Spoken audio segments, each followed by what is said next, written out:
এই এবার সরস্বতী পুজো আর Valentine's day একই দিনে, তো তোমাকে বলেছিলাম না একটা ভালো প্রেমের কবিতা লিখতে। সেটাই লিখছিলাম। শোনো, সামনে এলে সরস্বতী পুজো, আমায় তুমি হলুদে খুঁজো।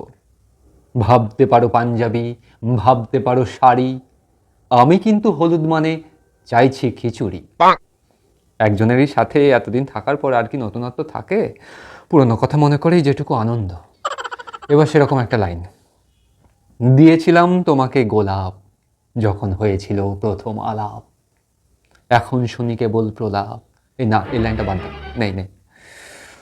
হ্যাঁ, এই বয়সে আর মানায় নাকি তা? কিনে আনি জল ছেটানো ধনে পাতা। আবার পুরনো দিনে ধার করতাম বাইক, তোমার ওই চোখে ধরা দিতে। পিক আপ দেওয়ার আগেই তুমি মুখ ফিরিয়ে নিতে। আরে সবারই অমন একটা শক্ত বাবা থাকে, অত ভয়ের কি ছিল? এখন যখন পেছনে বসো যেন চলতে চায় না গাড়ি, আর সেও তো জানে চেপে বসেছে সেই পুরনো নারী। অমন করে তাকাচ্ছ কেন? না, ভালো দিয়ে শেষ করছি, দেখো। মনে পড়ে, মনে পড়ে সরস্বতী পুজোর আগে কত খেয়েছি কুল। দুপুরবেলা প্রেমে পড়েছি দেখে তোমার খোলা চুল। এখন এসে মনে হয় দুটোই ছিল ভুল। खत्म। এই যা, মুখ ফসকে বেরিয়ে গেল। আরে না না না না, এই লাইনটা बाय নেই, बाय কবিতায় নেই टाटा নেই নেই নেই। गुड बाय गया।